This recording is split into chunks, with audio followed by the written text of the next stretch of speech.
love it. Silky Johnson, boy, that boy got a whole silk wardrobe, man. I love it. Back. Man. Standing on the floor at the end of the bench for what looked like most of the game, did you pretty much know you were coming back at that point? I was. It was a very high hope that I could get back.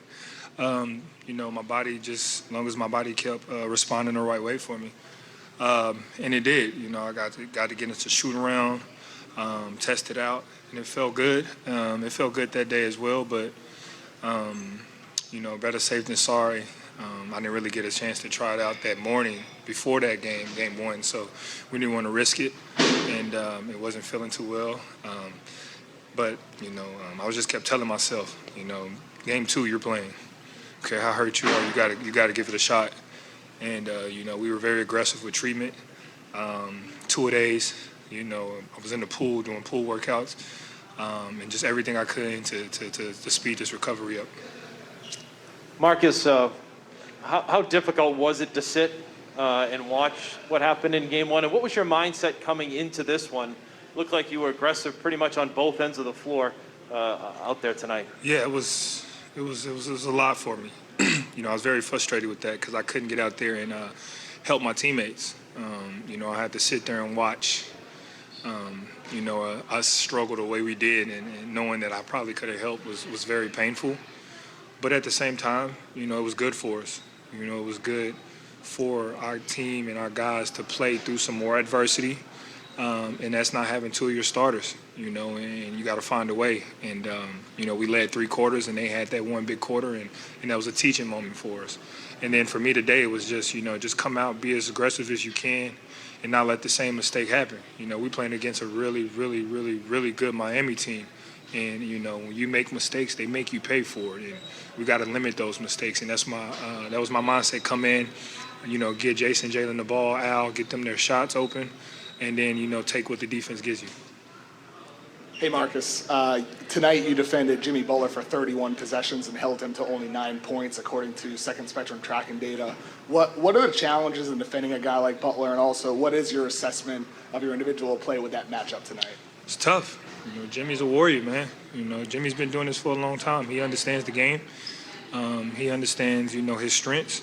He understands his team strength. So when you got a guy who has an IQ like Jimmy, it's always going to be a tough matchup. It's a good one.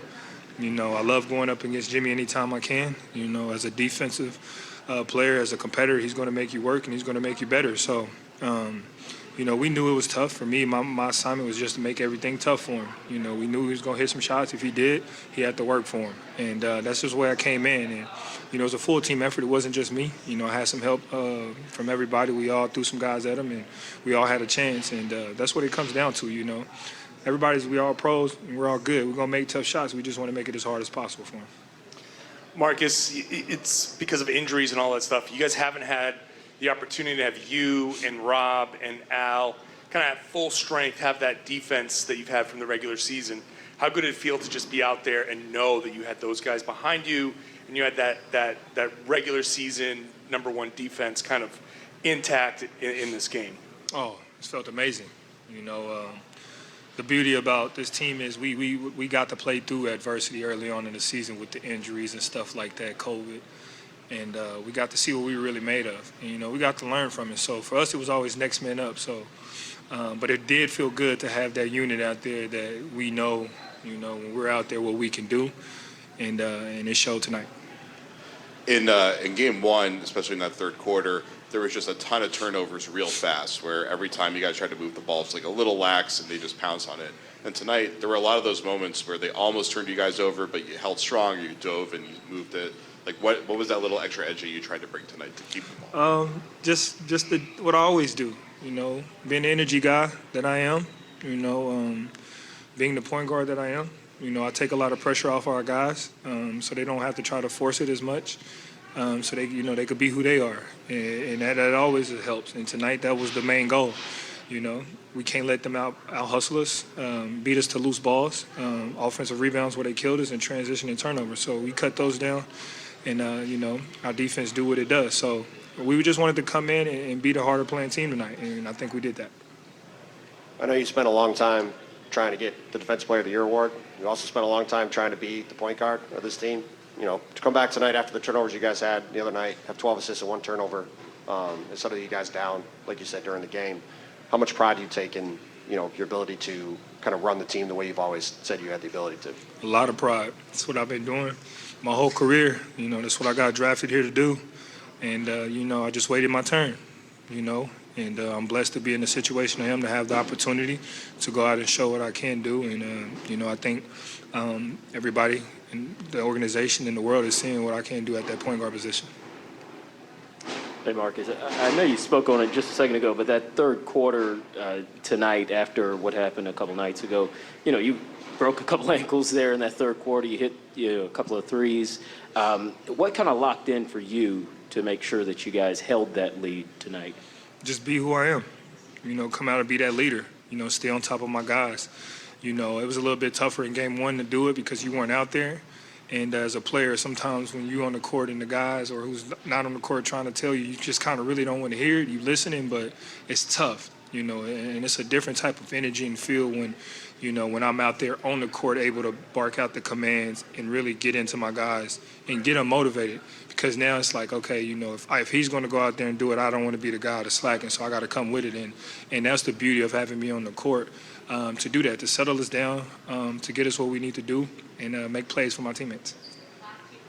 How does Al Horford change the way that you guys defend, and what was the difference that he brought between game one and game two? His energy. Al is going to be, he 35, 36, and he's still moving like he's 22. That's been an advantage for us. He's an athletic, long guy who can get out and switch onto those smaller, quicker guards.